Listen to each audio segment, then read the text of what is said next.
किसी गांव में एक साधु रहा करता था। वह जब भी नाचता था तभी बारिश होती थी। इसलिए गांव के लोगों को जब भी बारिश की जरूरत होती तब यह लोग उस साधु के पास जाते और उनसे अनुरोध करते कि वह नाचे। और जब वह नाचने लगते तो बारिश जरूर होती थी। कुछ दिनों बाद 4 लड़के शहर से गांव में घूमने आए। जब उन्हें यह बात पता चली कि किसी साधु के नाचने से बारिश होती है तो उन्हें यकीन नहीं हुआ।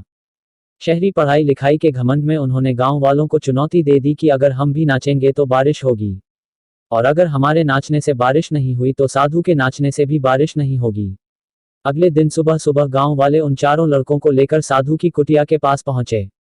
गांव वालों ने साधु को सारी बात बताई, फिर उन लड़कों ने नाचना शुरू किया। पहले लड़के ने नाचना शुरू किया, आधा घंटा बीत गया, फिर पहला लड़का थक कर बैठ गया पर बादल नहीं दिखे।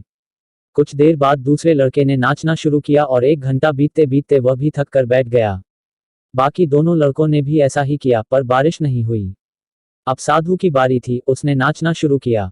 1 घंटा बीत गया पर बारिश नहीं हुई। साधु फिर भी नहीं रुका, वह नाचता ही रहा। नाचते नाचते 2 घंटे बीत गए पर बारिश नहीं हुई। 4 घंटे बीत गए पर बारिश नहीं हुई, लेकिन साधु तो रुकने का नाम ही नहीं ले रहा था। धीरे धीरे शाम ढलने लगी कि तभी बादलों की गड़गड़ाहट सुनाई दी और थोड़ी देर बाद जोरों की बारिश होने लगी। यह देखकर चारों लड़के दंग रह गए और तुरंत साधु से क्षमा मांगी। फिर चारों लड़कों ने साधु से पूछा, बाबा भला ऐसा क्यों हुआ? हमारे नाचने से बारिश नहीं हुई और आपके नाचने से बारिश हो गई। साधु ने उत्तर दिया, जब मैं नाचता हूं तो 2 बातों का ध्यान रखता हूं। पहली बात तो मैं यह सोचता हूं कि अगर मैं नाचूंगा तो बारिश को होना ही पड़ेगा, और दूसरी यह है कि मैं तब तक नाचूंगा जब तक कि बारिश ना हो जाए। सफलता पाने वाले में भी यही गुण विद्यमान होता है।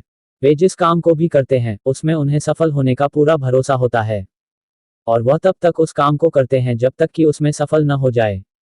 इसलिए अगर हमें सफलता हासिल करनी है तो इस साधु की तरह ही अपने लक्ष्य को प्राप्त करना होगा।